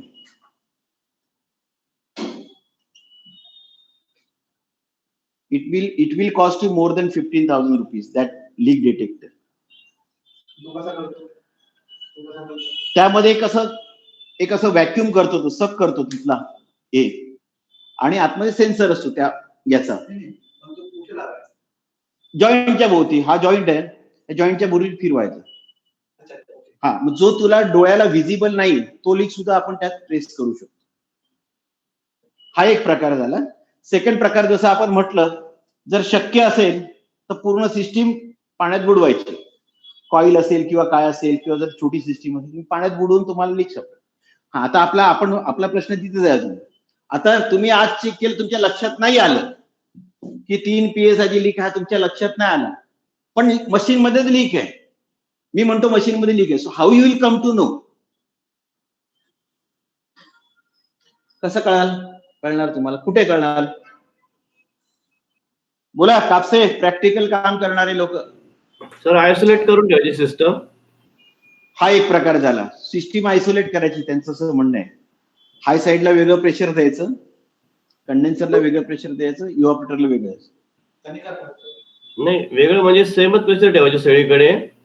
Wall वगैरे असतील मध्ये तर ते बंद करून टाकायचे, सिस्टम आयसोलेट होते. हा, पुढे काय, सिस्टीम आयसोलेट झाली आणि तुमच्या लक्षात आलं की कंडेन्सर मध्ये लीक आहे, कंडेन्सर मध्ये लीक आहे, तो कसा ओळखाल तुम्ही? ज्या साईडचा प्रेशर ड्रॉप झाला असेल त्या साईडला कॉन्सन्ट्रेट करायचं. लीक आहे, मान्य. तर मी तुम्हाला सांगतो ना की कंडेन्सर मध्ये लीक आहे. पुढे काय, 3 PSI तुम्हाला असंही साईड मध्ये कळणार नाही, तर तुम्ही कंडेन्सर मध्ये जरी प्रेशर वेगळं टाकले तरी त्याचा लिकेज रेट सेम राहतोय ना. प्रश्न आपला असा आहे की how you will come to know की लीक आहे की नाही. ते 100% खात्री कशी होईल लीक आहे की नाही, हा प्रश्न आहे आपला. ऑइल आलं असेल तर समजेल. ऑइल आलं असेल हा एक पार्ट झाला, बरोबर आहे. पण तुम्हाला माहितीये का, हॅव यू नोटीस की ज्या ठिकाणी ऑइल आहे ना तिथे नायट्रोजन टाकून बबल दाखवलं ना, बबल येत नाही. लक्षात राहू द्या, ज्या ठिकाणी खूप बारीक ऑइल ट्रेस आहे त्या ठिकाणी तुम्ही त्या सिस्टीम मध्ये नायट्रोजन भरलं आणि लिक्विड सोप लावलं तर there you won't get any म्हणजे बबल येणार नाही सोपचा. असं मग कसं कराल? दिमाग लगाओ, कैसा करेंगे? लीक तो है सिस्टम में.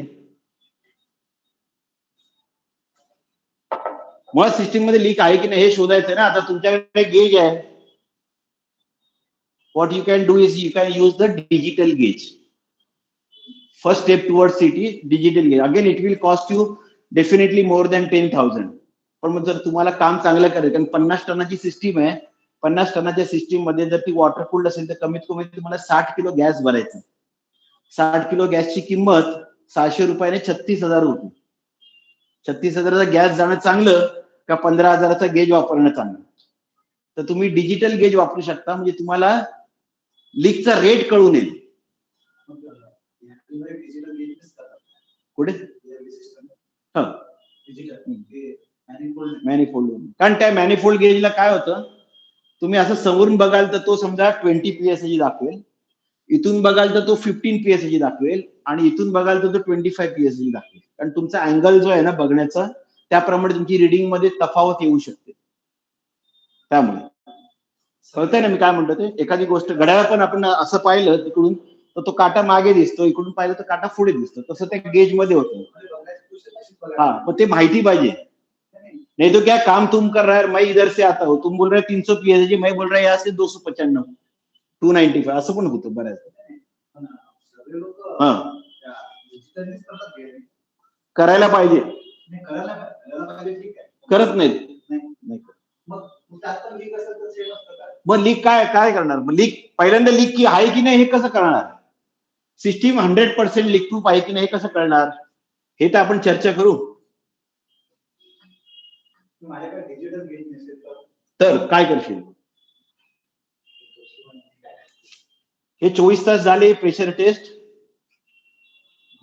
नंतर तुम्हाला त्या सिस्टीमला व्हॅक्यूम घेणं अपेक्षित आहे, आणि अगेन 24 आवर्स व्हॅक्यूम टेस्ट करणं अपेक्षित आहे. काहीतरी बंद झालं. काय बंद झालं? नाही नाही मग सर, वगैरे आलं असेल. हॅलो, हा बोला. ते तुम्ही म्हणत होता ना 3 PSI जरी ड्रॉप झाला तर ते शोधायचं कसं काय कंडेन्सर मधलं? नाही, शोधायचा हा एक पार्ट, ते मी सांगतो कुठे शोधायचं. पण मुळात सिस्टीम लीक आहे का लीक प्रूफ आहे? मग ते व्हॅक्यूम टेस्ट जेव्हा घ्यायला जाईल ना, व्हॅक्यूम टेस्ट, त्यामध्ये कळेल तुम्हाला मशीन लीक आहे. आता तुम्हाला जर जॉईंट समोर सापडत नाही जॉईंटवर, मग याचा अर्थ काय झाला? हिडन जॉईंट आहे. आता हिडन जॉईंट कुठे असू शकतो तो एक लक्षात घ्या. ही कंडेन्सरची एंड प्लेट असते, आणि अशा युट्यूब असतात कंडेन्सरच्या. इथे तुमचं ब्रेझिंग आहे ह्या बाजूने, आणि ह्या बाजूची एंड प्लेट असेल तर ही पीस वन पीस आहे, इकडे ब्रेझिंग नसतं. मोस्ट प्रोबेबली हा जो इथे आहे ना, इथे लीक असण्याचे चान्सेस जास्त असतात.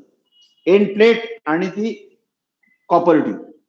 कारण ह्या ज्या कॉपर ट्यूब वापरतात ना, again it is a matter of cost. ह्या कॉपर ट्यूबची थिकनेस फक्त 0.15 आहे. आपल्याकडे काय सगळे कॉस्टवर सगळा हे आहे, सगळ्यांची लक्ष, मग हा 0.15 वापरला जातो. आणि ह्याला जरा जरी ठेस लागली, जरा तरी म्हणजे ट्रान्सपोर्टमध्ये म्हणा किंवा पॅकिंग करताना, तर ह्या एंड प्लेट खाली लीक जातो, लीक सापडतो. तेवढे पेशन्स तुम्हाला ठेवायला पाहिजे. मशीनमध्ये लीक आहे तर तो लीक सापडल्याशिवाय जेवणच नाही करायचं. मी तर म्हणतो त्या दिवशीचं जेवण नाही करायचं. एवढ्याच चिकाटीने त्या लीक शोधायला पाहिजे. हा, मग ते ह्याच्यावर कळेल ना तुला. व्हॅक्यूम टेस्ट करशील ना, व्हॅक्यूम समजा अगेन व्हॅक्यूमला अगेन तू म्हणशील, मग तुला you will require electronic vacuum gauge जो मायक्रॉन मध्ये रीड करेल. मी आज समजा त्याच्यावर लेटेस्ट अश्यूम कम्फर्ट एसी असेल तर मला 1000 मायक्रॉन ठीक आहे, 1000 मायक्रॉन घेतलं मी, व्हॅक्यूम पंप बंद केला की हा 1000चा maybe it will come to 975, sorry 1025 वाढेल ना तो. नाही, असाही बंद केला मी, आणि जो पण पंपाचं प्रेशर आहे तोपर्यंत तो व्हॅक्यूम हाय लेवलला दाखवेल. पंप बंद केला की सिस्टीम पूर्ण इक्विलाइज होईल आणि मे बी तो 125 दाखवेल. मग जर हा आज 125 दाखवतो, तासभर मी चेक करायला पाहिजे. जर तो 2 आणि 3 PSI लीक असेल 24 तासातला, तर कदाचित तासाने सुद्धा तुम्हाला तेवढंच दाखवेल. पण 8 तासानंतर झालं ना तर तुमच्या लक्षात येईल की हा 1030 झाला. आणि after 24 hours you will come to know की तो जवळपास 100 मायक्रॉनने लीक झालाय. पण still it is a leak. May be तुम्ही अशी सिस्टीम चार्ज केली तर कदाचित ती 6 महिने विस्टँड होईल, पण तो लीक आहे. मला तर काय आठवत प्रेशर टेस्टिंग 24 तास ठेवतात, पॅकिंग 24 तास कधी कधी हा मग ते ठेवायला पाहिजे ना. आम्हाला ठेवतात असं. ठेवतो आम्ही ठेवायला पाहिजे ना. हा एक पार्ट झाला. आपण अजून पुढे जाऊन सांगतो तुम्हाला का ठेवायला पाहिजे ते. हा एक पार्ट झाला. तुम्हाला आता आपण R11 आता वापरत नाही, पण R11चं सक्शन प्रेशर हे व्हॅक्यूम मध्ये असायचं. तिथे तुम्हाला कंपल्सरी व्हॅक्यूम टेस्ट करावी लागायची. आलं का लक्षात? प्रेशरला एखादं गॅस्केट फुललं आणि प्रेशरला त्यांनी लीक थांबवला, पण जेव्हा व्हॅक्यूम होते तेव्हा ते गॅस्केट परत बॅक येणार नाही याची काय गॅरंटी वॉरंटी. तर त्यामुळे तुम्हाला R11चे ज्या काही सिस्टीम होत्या, सेंट्रिफ्युगल सिस्टीम होत्या, आता ते डिस्कंटिन्यू केलं आपण R11. किंवा अशा पण काही सिस्टीम आहेत कॅस्केड मध्ये पण की ज्याचं सक्शन प्रेशर मायनस मध्ये जातं, म्हणजे आलं का लक्षात, व्हॅक्यूम मध्ये जातं. त्यावेळेला तुम्हाला त्या सिस्टीमला व्हॅक्यूम प्रेशर टेस्ट करणं, व्हॅक्यूम टेस्ट करणं अपेक्षित.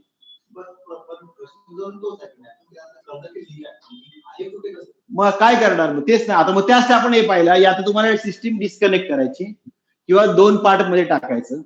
ओके, आता हे लक्षात घे, नवीन सिस्टीम असेल आणि जर त्याला लीक होतंय, नॉर्मली लीक हा हाय साईडला होतो.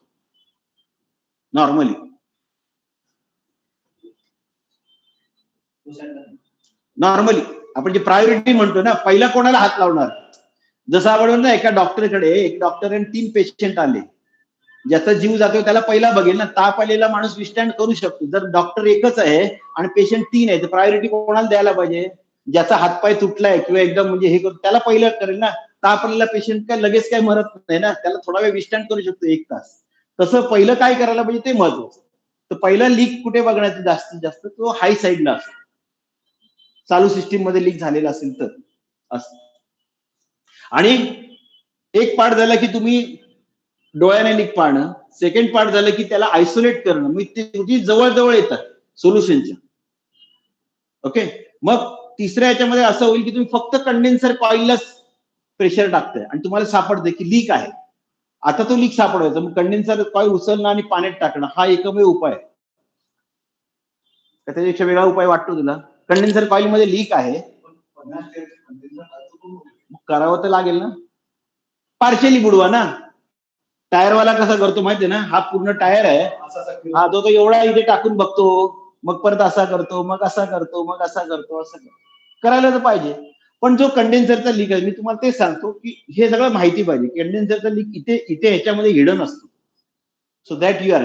कधी कधी काय होतं, काही तुम्ही पाहिलं असेल, आपल्याकडे लोकांना सवय आहे, चांगली जर कॉईल असेल ना, कंडेन्सर कॉईलवरच्या तुमच्याला फिन्स कधीच तुम्हाला रेग्युलर दिसणार नाही. काय होतं, एखादा जाणारा माणूस काय करतो, स्क्रूड्रायव्हर असतो ना, खरकन मारतो.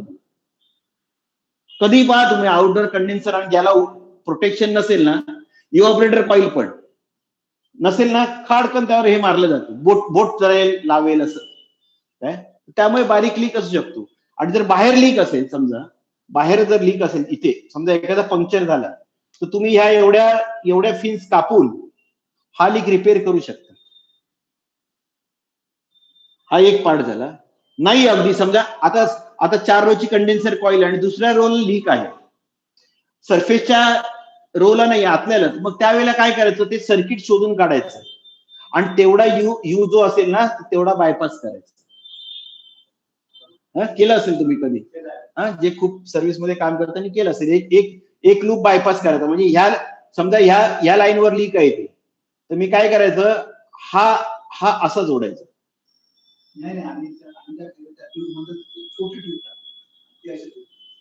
मग तरी चालेल.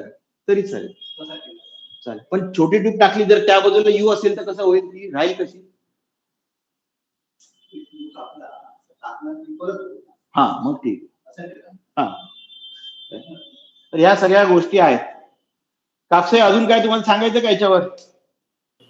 तुम्ही सांगितलं ते बरोबर आहे सर. बरोबर आहे ना. तुम्हाला त्या लीकच्या जवळ जायचं आणि तुमची ही ड्युटी आहे, जबाबदारी आहे की तो लीक पूर्ण गेला पाहिजे, असं लीक प्रूफ झाली पाहिजे सिस्टीम. मॅन्युफॅक्चरर पण ज्यावेळेस करतात ते कंडेन्सर वगैरे तयार, तर ते पण टँक मध्ये टाकूनच ते लीक प्रूफ करून देतात. ते टँक मध्ये ते पटकन सापडतं. आम्ही पण स्वतःच्या हाताने केलेलं. When I was working with Voltas, we use to do 1 coil आणि मग ती स्वतः पाण्यात टाकून बघायची, म्हणजे काय होतं आपल्याला कळतं. तर नॉर्मली टँक असतो, तुम्हाला जस्ट माहितीसाठी सांगतो, कोणाला जर माहिती नसेल तर त्यासाठी शेअर करतो मी. चक्क MS चा किंवा SS चा टँक असतो आणि इथून अशा या बॉक्स मधून इथे ट्यूबलाईट लावलेली असते आणि हे क्रेनच्या साहाय्याने ही जी काही कॉईल असते ना ही डीप करतात त्याच्यामध्ये. हे पाणी आहे एवढं. खालूनही प्रकाश येतो, इथून साईडनी म्हणजे चारी बाजून प्रकाश येतो. वरून तर प्रकाश आहे तुमचा ट्यूबलाईटचा जो काही शॉप मधला असेल, चारी बाजूने याच्यात प्रकाश पडतो आणि you will come to know जरी बारीक लीक असेल किती मायक्रॉनचा लीक असेल तुमच्या लक्षात येतं. काही याच्यामध्ये तुम्हाला लगेच बबल येतील, काही याच्यामध्ये असं एक बबल येईल परत 10 सेकंद येणार नाही, परत 10 सेकंदांनी बबल येईल. म्हणजे depending on the leak rate तुम्हाला तो सापडेल. तर अशी अरेंजमेंट असते नॉर्मली कंपनीमध्ये. मॅन्युफॅक्चरिंग ज्या काही मोठ्या कंपन्या आहेत, व्होल्टास आहे, ब्लू स्टार आहे, XYZ, तर त्यांच्याकडे नॉर्मली सिस्टीम असते. हे एवढं कशाला, आपला ओपन टाईप कॉम्प्रेसर पण पूर्ण पाण्यात बुडवतात 120 टनाचा. जेव्हा ओपन टाईप कॉम्प्रेसरला वर जे गॅसकेट वगैरे सगळं लावलं गेलं काय, तर त्याला पण असाच प्रॉब्लेम होतो की तुम्ही डोळ्याने लीक पाहाल तर तुम्हाला टाइम कन्झ्युमिंग पण आहे आणि त्यात एरर राहू शकतो. तर तो पूर्ण कॉम्प्रेसर असा त्या क्रेनवर घ्यायचा आणि तो चक्क असं बुडवायचा. ओपन टाईप कॉम्प्रेसर 120 टनाचा सुद्धा, आणि you can find the leak over there. नाही, मग ते डिस्कनेक्ट सेमी हर्मेटिक असेल, सेमी हर्मेटिक असेल तरी तुला इलेक्ट्रिकल मधून पण लीक नको व्हायला ना. मग तो आधी प्रायमरी टेस्ट बाहेर करतात, नाही तर असं व्हायचं की त्यामध्ये पाणी जाऊन बसायचं. तुझं म्हणणं बरोबर आहे, पण मग तेवढी प्रायमरी टेस्ट केली जाते आणि फायनल टेस्ट मधून वॉटरमध्ये डीप केलं जातं. म्हणजे ह्याने काय होतं, तुम्हाला 100% रिझल्ट ओरिएंटेड मेथड आहे. पण हे कदाचित सगळ्याच्यामध्ये शक्य होत नाही, त्यामुळे मग आपण, आणि साईटवर तर हे काहीच शक्य होणार नाही. मग साईटवर आपण काय करतो, असं आहे. काही महाग भाग आपले असे आहेत, आपले स्पेसिफिकली जे स्प्लिट AC करतात, काय करतात, लीक टेस्ट करतात का? Have you seen anybody split AC fellow who is doing the installation of indoor and outdoor? Pressure test पण नाही करत. चुकून सुद्धा प्रेशर टेस्ट नाही करत. बरोबर आहे, कधीच नाही बघितलं. बरोबर. पण मग हे चुकीचं आहे ना. आणि म्हणून मग काय होतं, आमच्याकडे नाशिकमध्ये एक जण 500 रुपयात स्प्लिट AC इन्स्टॉल करतो आणि आम्ही स्प्लिट AC इन्स्टॉल करायला कमीत कमी 2500 रुपये घेतो. हा फरक असतो. ती खाल्ल्या कोणी देत. नाही देतात ना, तुम्ही कन्व्हिन्स कराल ना तर देतात. मी परत तुला सांगतो कसं आहे, म्हणजे तुला कसं प्रेझेंट करतो त्यावर आहे. तू पाह ना, एखादा माणूस आपल्याकडे येतो, जसं आता वॉटर प्युरिफायरचं उदाहरण घे फॉर एक्झाम्पल, XYZ कंपनीचं. तो चांगला टाय बी घालेल तर तो तुला सगळं समजावतो त्यातल्या टेक्निकॅलिटीज, आणि that if you are convince you are ready to spend. हे लक्षात घ्या. आपल्याला पैसे खर्च करायची तयारी असते, पण आपल्याला ते जस्टिफाय होत नाही की समोरचा माणूस काय देणार आहे. जर हे तुम्ही जस्टिफाय, काय वाटतं सर तुम्हाला, मी माझा अनुभव सांगतो. I am not very great, but I am telling you my experience. मी काय करणार आहे आणि 500 वाला काय करणार आहे, हे जर मी त्या माणसाला कन्व्हिन्स करू शकलो ना, आणि ह्याने काय होणार आहे पुढे जाऊन आणि ह्याने काय होणार पुढे जाऊ, तो पर्सनल ह्याचा भाग आहे. पण एक सांगतो मी तुला, if you can convince the customer ना की तुम्ही काय करणार आहे, काय, किंवा दुसरा जो लो कॉस्ट वाला तो काय करणार आहे, तुम्ही पाहिजे त्याला सांगा. मी सांगतो त्याला लिहून घ्या SOP त्याची, तो काय करणार आहे. मी माझी SOP तुम्हाला शेअर करतो, किंवा माझ्या SOP ला त्याला म्हणा ह्या रेटमध्ये काम कर, तुमचा फायदा आहे साहेब मला. हे जेव्हा तुम्ही ठामपणे सांगता ना तेव्हा कस्टमर कन्व्हिन्स. ओके, तर आपण कुठे होतो, लीक टेस्ट पर्यंत होतो. बरोबर आहे, लीक टेस्ट एकदम क्लिअर झाला. आज व्हॅक्यूम चालू नको करूया, पण व्हॅक्यूम टेस्ट जो काय होता तो लक्षात आला ना की, हा 10 मिनिटं फक्त बस. व्हॅक्यूम टेस्ट करण्यासाठी आपल्याला तुमच्याकडे इलेक्ट्रॉनिक गेज असायला पाहिजे, आणि हा असायलाच पाहिजे. ह्याच्यात काही म्हणजे काय म्हणतात ना, सुटका नाही ह्याच्यापासून. मायक्रॉन गेज म्हणा, इलेक्ट्रॉनिक गेज म्हणा, तोही चांगल्या कंपनीचा असायला पाहिजे. माझ्या माहितीप्रमाणे इंडियन कोणती कंपनी हा गेज अजूनपर्यंत बनवत नाही. इंडियन जे काय बनवतात दे आर ऑल, इथे 760 आहे, हा गेजचा काटा आहे आणि हा 0 आहे. हे जे बनवतात हे सगळे अॅनालॉग बनवतात. इंडियन गेज मी ह्याच्यामध्ये पाहिला नाही, अॅनालॉग बनवलं जातं गेज. ठीक आहे, अगदीच तुम्हाला शक्य नसेल तर पण मग तो गेज तुम्हाला वापरायचं माहिती पाहिजे. कारण हा जो व्हॅक्यूम गेज असतो अॅनालॉग, त्याच्यामध्ये प्रेशर जायला नको. प्रेशर गेला की तो आउट होऊन जाणार गेज. तो कंपल्सरी तुम्ही व्हॅक्यूम वर वापरायला पाहिजे. काय हा गेजला कसं होतं, हा गेज जरी तुमचा प्रेशरवर राहिला तरी त्याला फारसा प्रॉब्लेम होत नाही. काय होतं, माझ्याकडे जो गेज आहे त्याचं मी सांगतो, 12,000 तुमच्या मायक्रॉनच्या खाली जेव्हा तुमचं लेवल जाईल ना तेव्हा तो गेज शो करायला सुरुवात करतो. म्हणजे व्हॅक्यूम लावल्या तो नाही शो करणार. मे बी आफ्टर 10 मिनिट्स जसं तुमचं व्हॅक्यूम उतरेल आणि हे तुम्हाला दिसतं 12,000चं 11,500 होतं, नंतर 11,000 होतं, दिसतं ना त्या गेजवर. 12,000 नंतर दिसायला सुरुवात होते. हा मध्ये सांगतो ना 12,000 पण दिसणार नाही. एकदा लेवल आली समजा 10 मिनिटांनी मी व्हॅक्यूम गेज लावला सिस्टीम, किती असेल ना? ते कन्वर्ट कर ना, किती असेल कर ना, 12,000च्या पेक्षा किती जास्त असेल? खूप जास्त असेल ना. किती खूप म्हणजे किती? 50,000 40,000 किती असेल? 760 into 1000 हा 1 mm म्हणजे 1000. कर ना, याचे उत्तर किती येतं? 7,60,000 ना? एवढं मायक्रॉन आहे. हा, झिरो प्रेशर म्हणजे एवढं मायक्रॉन्स झाले. ओके. अच्छा. झिरो प्रेशर जेव्हा आपण म्हणतो प्रेशर नाही, पीएसआय जे झिरो आहे तेव्हा एवढे मायक्रॉन होते. 7,60,000 मायक्रॉन आहे. हा, तर ते 12,000 ते आल्यानंतर दिसायला मग तो दिसायला लागतो, कारण त्याला शेवटी त्याच्या त्या डिस्प्लेला लिमिट आहे ना, जे आपण तो डिस्प्ले म्हणतो त्याला लिमिट आहे. हा?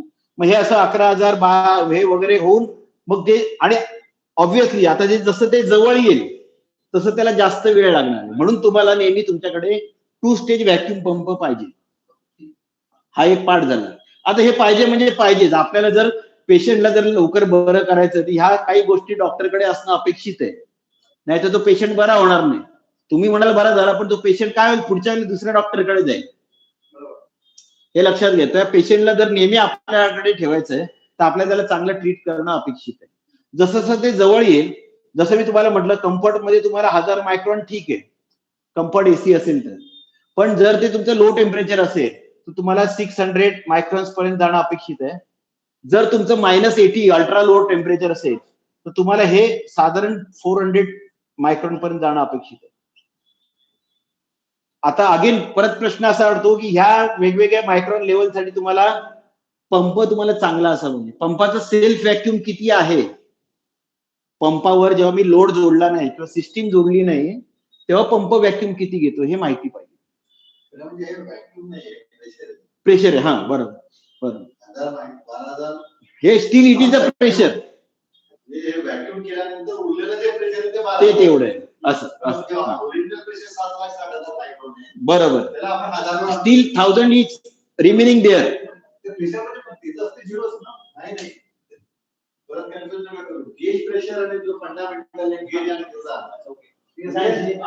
मग झिरो आहे तेव्हा त्याच्यामध्ये 7,60,000 मायक्रॉन एवढी एअर आहे आणि ती आपण काढतोय.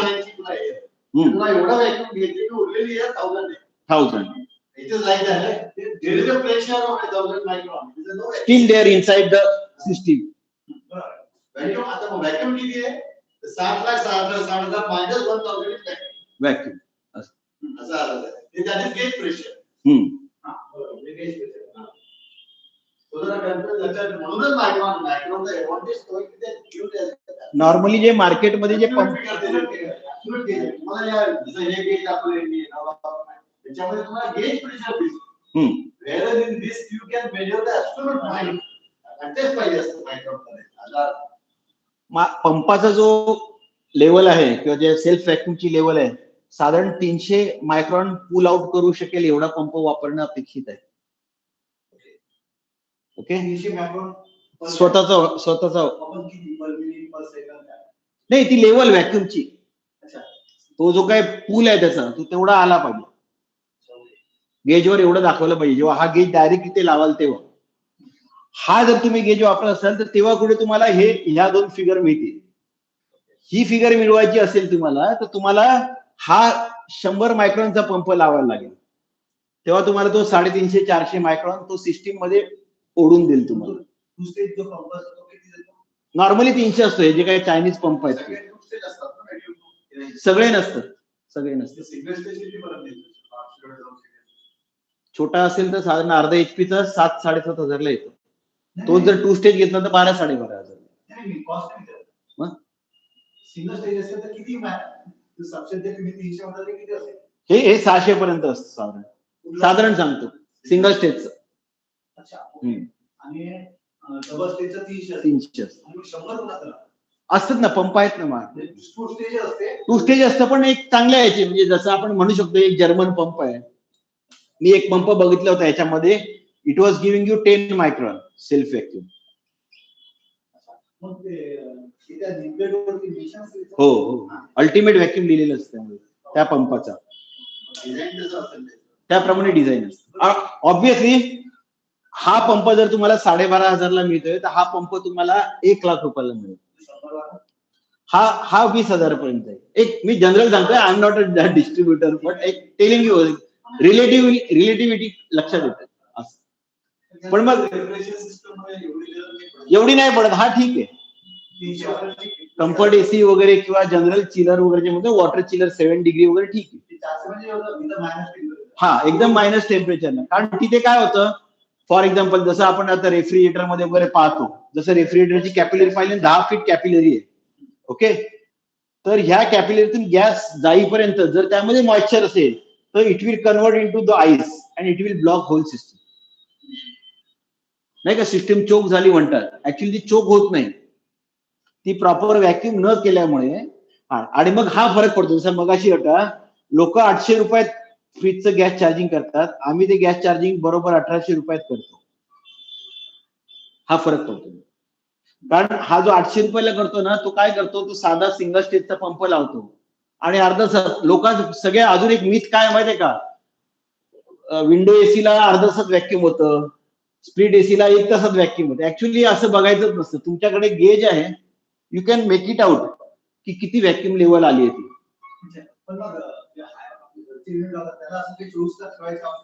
काय गरज नाही. व्हॅक्यूमवर तुमच्या लगेच लक्षात येईल ना ड्रॉप होतोय की नाही. ठेवलं तर केव्हाही चांगलं. See depends. Again I am telling you, समजा आउटडोअरचे 2 जॉईंट आहेत, फ्लेअर जॉईंट, आणि आतले 2 फ्लेअर जॉईंट आहेत. 4 जॉईंट असतील आणि तू प्रेशर टाकलं, तुला जर सापडलं 24 तास बघायला पाहिजे, हा एक आपला थंब रूल आहे. It has got no logically. आलं काय? पण त्याच्याऐवजी तू प्रेशर टाकलं, ओके आलं, जर तुम्ही व्हॅक्यूम लावला, 1 तास जर होल्ड केलं, व्हॅक्यूम जर स्टॅग्नंट आहे तर that means there is no leak. पण अशी एखादी स्प्लिट सिस्टीम आहे की जी तुम्ही 15 जॉईंट मारले, 16 जॉईंट मारले, समजा भिंतीतून काढलं, असं काढलं, तसं काढलं, तर मग तुम्हाला जेवढे नंबर ऑफ जॉईंट तेवढी probability of leak is more. एकदम सिम्पल असं. एक विचारायचं होतं. हा बोला. आजचं आपलं लेक्चर संपलं, आता आपण फक्त चर्चा करू एक 5-10 मिनिटं आणि थांबू आपण. हॅलो, बोला बोला बोला. हे 24 तास जे होल्ड करतो प्रेशर, नायट्रोजन प्रेशर, तर त्यामध्ये असं पण असतं का, म्हणजे त्याची ती कॅपॅसिटी आहे का तेवढं प्रेशर 24 तास होल्ड करण्याची? हो हो आहे ना. 24 तास काय, ते पूर्ण त्याच्या लाईफ मध्ये त्यांनी तेवढं प्रेशर होल्ड करायला पाहिजे ना. म्हणजे 24 तास आपण साधारण घेतो टेस्ट ती, तर 24 तास तर कॅपेबल पाहिजे तेवढं होल्ड करण्याची. हो हो, कॅपेबल असते ना. तेच मगाशी सुरुवातीला आपण तेच पाहिलं ना, त्या 2 सिस्टीम मध्ये तेवढं प्रेशर, तास. त्या सिस्टीम मध्ये तेवढं प्रेशर भरायचं ना, त्याचं कारणच ते झालं ना. मग 2-3 जर आपण आता प्रेशर समजलं आपल्याला, समजा का कुठे लीक नाही वगैरे, आपण पण 2-3 तासात मी तोच प्रश्न आपण डिस्कस केला. 2-3 तासात जर लीक होत असेल ना, तर that leak you cannot make it out on a analog gauge. हेच तुम्हाला मी सांगितलं मगाशी. त्याऐवजी तुम्ही त्या सिस्टीमला जर पाण्यात बुडवलं ना, तर मग 24 तास ठेवायची आवश्यकता नाही. हे मी तुम्हाला सांगतो. आलं का लक्षात? हॅलो, आलं सर. हा, जर ती सिस्टीम तुम्ही जर पाण्यात टाकू शकत असाल, आता कसं सगळ्या सिस्टीम पाण्यात टाकता येणार नाही ना भाई, हे लक्षात घ्या ना. सगळ्या सिस्टीम पाण्यात नाही टाकू शकणार आपण. ठीक आहे, एखादा स्प्लिट एसीचं युनिट तुम्ही पाण्यात टाकाल, पण पूर्ण स्प्लिट एसी पाण्यात नाही टाकणार. ती स्प्लिटची कॉईल काढायची आणि मग पाण्यात टाकायची, पण ते पण खूप थोडं कटकटीचं काम असतं. ते सगळे स्क्रू उघडायला पाहिजेत, कारण ते सगळे ते न्यूमॅटिकली टाईट केलेले स्क्रू असतात. स्प्लिट एसीची कॉईल खोलणं म्हणजे इम्पोर्टेड स्प्लिट एसी, ते पण एक मोठं जिकिरीचं काम असतं असं म्हणून. ठीक आहे, अजून काही प्रश्न? मग कोणाचे काय प्रश्न, किंवा मी सांगितलं त्यापेक्षा अजून काय ऍडिशनल एक्सपिरियन्स काय आहे का? हॅलो, बोला. आहे तर हो बोला, आणि सांगा, नसेल तर नाहीये म्हणून सांगा. असं शांत राहू नका बुवा, असं मला म्हणायचं.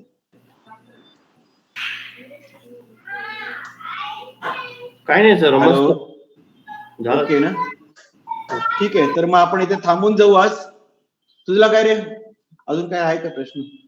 सगळं क्लिअर, एव्हरीथिंग क्लिअर? का करायचं, कसं करायचं, लॉजिकली क्लिअर? ठीक आहे, ठीक आहे. तर ठीक, लोक करत नाही तेच फक्त. हा, लोक करत नाही, हा हा हा हा त्या लोकांचा प्रॉब्लेम आहे. आपल्याला ऍज अ डॉक्टर आपल्याला माहिती पाहिजे आपण काय करायला पाहिजे, काय, आणि नको तिथे घाई करून उपयोग नाही. फक्त कुठे करतात माहिती आहे का, मी बघितलं व्हीआरपी सिस्टम असेल ना तिथे जरा प्रॉपरली का करतात? पुढे जातात हा.